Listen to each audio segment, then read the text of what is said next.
வணக்கத்துடன் இது இன்பா டாக்ஸ். அதாவது இலங்கையில் நம்ம பார்த்தோன்னா சிலர் தமிழர்களுக்கு எதிரான கருத்துக்களை தொடர்ச்சியாக பதிவிட்டு கொண்டிருப்பார்கள்.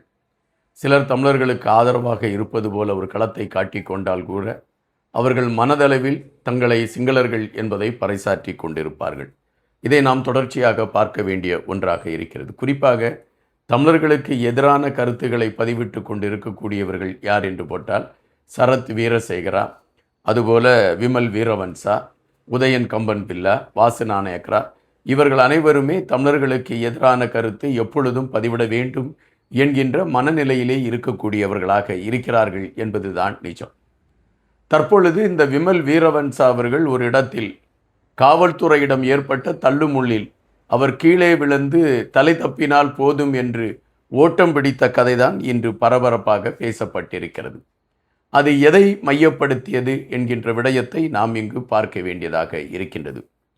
மே மாதம் 2009 ஒட்டுமொத்த தமிழினத்தையுமே அதிர்ச்சிக்கு உள்ளாக்கிய ஒரு விடயம் என்றால் அந்த இறுதிக்கட்டமாக நடந்த அந்த இன அழிப்பு. அதிலே நாம் பலரை இழந்தோம். அதாவது கணக்கீட்டின் படி பார்த்தால் ஒரு குறிப்பிட்ட அளவீடை சொல்கிறார்கள். ஆனால் இழந்தது மிக அதிகமாக இருக்கும். காரணம், காணாமல் ஆக்கப்பட்டவர்கள் என்ன ஆனார்கள் என்கின்ற விடயம் இதுவரை தெரியவில்லை. ஒவ்வொரு அரசும் இந்த காணாமல் ஆக்கப்பட்டவர்களை மையப்படுத்திய கேள்விகளை வைக்கின்ற பொழுது நீங்கள் வேண்டுமென்றால் நிதி பெற்றுக்கொள்ளுங்கள் என்று குறிப்பிடுகின்றார்கள். இல்லது இதற்கான ஆய்வுகள் மேற்கொள்ளப்பட்டு கொண்டிருக்கின்றன, விசாரணைகள் முன்னெடுக்கப்பட்டு கொண்டிருக்கிறது என்ற செய்திகளை சொல்கிறார்களே தவிர காணாமல் ஆக்கப்பட்டவர்களுடைய நிலைமை என்ன என்பது இன்று வரை தெரியாத ஒன்றாக இருக்கின்றது. 17 வருடங்கள் கடந்து விட்டன. இந்த 17 வருடங்களில் இந்த காணாமல் ஆக்கப்பட்ட சொந்தங்கள் எங்கிருக்கிறார்கள், எப்படி இருக்கிறார்கள் என்கின்ற விடயம் பெரும் கேள்விகளாக இருந்து கொண்டிருக்கின்றது. அப்படி என்றால் அந்த இன அழிப்பில் நாம் இழந்தது 1.5 லட்சம் என்று சொல்கின்றார்கள். அது 1.5 லட்சத்திற்கு மேற்பட்ட தமிழ் சொந்தங்களை நாம் இழந்திருக்கிறோம் என்பதுதான் நிஜம். எப்பொழுதுமே மே 18 வந்தாலே தமிழ் சொந்தங்கள் தாங்கள் இறந்து போன தங்களுடைய உறவுகள் மீண்டு வருவார்கள் என்பதை விட இந்த மண்ணுக்காக அவர்கள் உயிர் நீர்த்து இருக்கிறார்கள், அவர்களுடைய தியாகங்கள் போற்றப்பட வேண்டும் என்கின்ற அடிப்படையில், அதாவது இந்த மே 18 தமிழ் சொந்தங்கள் தங்களுடைய உணர்வு பூர்வமான இதய அஞ்சலி செலுத்தக்கூடிய களங்களை ஒவ்வொரு வருடமும் எடுப்பதை நம்மால் பார்க்க முடிகின்றது.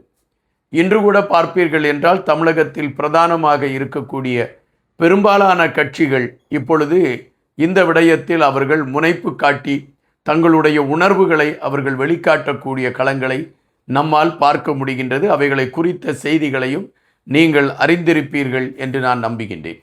அதுபோல புலம்பெயர்ந்த தமிழர்கள் அவர்கள் எங்கெங்கு வாழ்கின்றார்களோ அங்கெங்கெல்லாம் தங்களுடைய உறவுகளுடைய அந்த நினைவுகளை அவர்கள் போற்றி தங்களுடைய வருங்கால சந்ததிகளுக்கும் அதை கொண்டு போய் சேர்க்கக்கூடிய ஒரு நிலைப்பாட்டை எடுத்துக்கொண்டு இருக்கக்கூடிய களங்களை நம்மால் பார்க்க முடிகின்றது. இது ஒருபுறம் இருக்க, இந்த தமிழர்களுக்கு எதிரான மனநிலை கொண்ட சிங்கள தலைவர்கள் இருக்கிறார்கள். இவர்கள் என்ன குறிப்பிடுகின்றார்கள்? அந்த மே 2009 அந்த நடந்த அந்த மோதலில் நிறைய சிங்கள வீரர்கள் மரணத்தை தழுவிவிட்டார்கள். எனவே அந்த சிங்கள வீரர்களுடைய நினைவையும் அவர்களுடைய வீரத்தையும் போற்றக்கூடிய களத்தை எடுக்க வேண்டும் என்கின்ற அடிப்படையில் அவர்கள் வீரர்களை போற்றக்கூடிய களங்களை எடுக்கக்கூடிய ஒரு நிகழ்வை பார்க்க முடிகின்றது.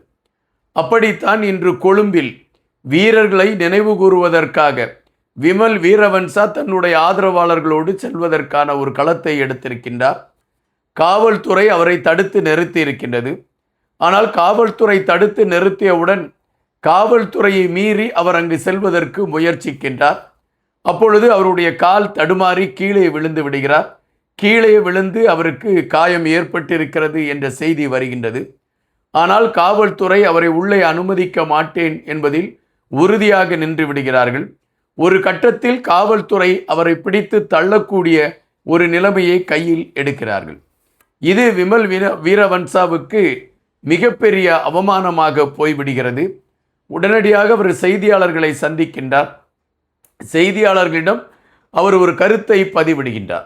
அது என்ன கருத்தை பதிவிடுகின்றார் என்றால், மே 18 வந்துவிட்டார், தமிழர்கள் இறந்து போனவர்களை நினைவு கூறுவதற்கு இந்த அரசாங்கம் அனுமதி அளிக்கிறது.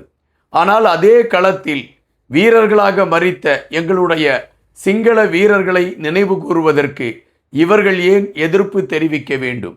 புலம்பெயர்ந்த தமிழர்கள் கொடுத்திருக்கக்கூடிய காசில் தன்னுடைய அரசியல் களத்தில் ஒரு வெற்றி வாய்ப்பை பெற்றிருக்கக்கூடிய அனுரா அவர்களுக்கு நன்மதிப்பாக இருக்க வேண்டும் என்கின்ற அடிப்படையில் சிங்களத்தையும் சிங்கள உணர்வுகளையும் அளிக்கக்கூடிய ஒரு முடிவை எடுத்திருக்கிறார். அதன் வெளிப்பாடுதான் இந்த வீரர்களுக்கு நான் அஞ்சலி செலுத்துவதற்கு அல்லது வீர வணக்கம் செலுத்துவதற்கு சென்ற களத்தை அவர்கள் தடுத்திருக்கிறார்கள் என்று தன்னுடைய உள்ள குமுறலை எடுத்து வைத்திருக்கிறார். அது உள்ள குமரலா என்ற கேள்வியை வைக்கின்ற பொழுது அது பிரிவினையின் உச்சத்தை அவர் மறைமுகமாக எடுத்து வைத்திருக்கிறார் என்பதுதான் நிஜம்.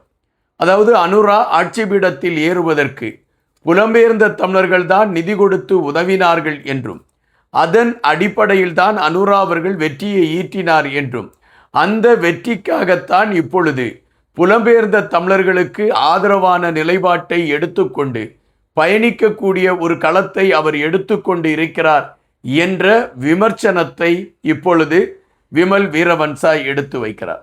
எதற்காக இந்த விமர்சனத்தை எடுத்து வைக்கிறார் என்றால், சிங்கள மக்கள் மத்தியிலே ஒரு பிரிவினையை உருவாக்க வேண்டும் என்பதை விட தமிழ் மக்களுக்கு எதிராக ஒரு எதிரான மனப்போக்கை அவர்கள் மனதிலே உருவாக்க வேண்டும் என்கின்ற நிலைப்பாட்டில் இதுபோன்ற செயல்களை அவர் எடுத்திருக்கிறார் என்பதாகத்தான் நம்மால் கணிக்க முடிகின்றது.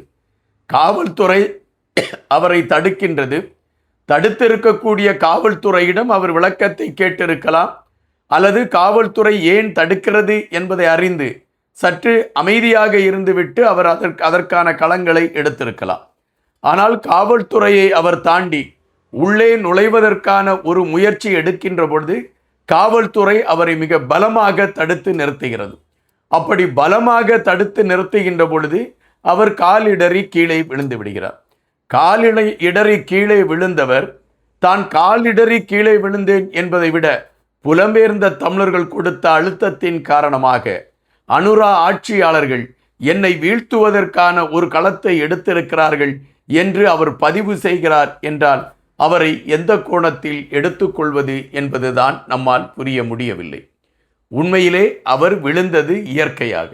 ஆனால் இதற்கும் புலம்பெயர்ந்த தமிழர்களுக்கும் என்ன சம்பந்தம் என்பதை சிங்கள மக்கள் ஒரு கணம் புரிந்தாலே இந்த பிரிவினையை உருவாக்கக்கூடிய இந்த தலைவர்களுடைய மனநிலை அவர்களுக்கு புரியும்.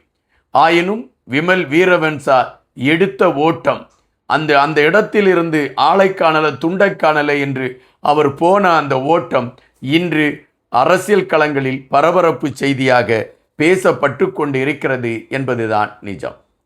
நன்றியுடன் இன்பா.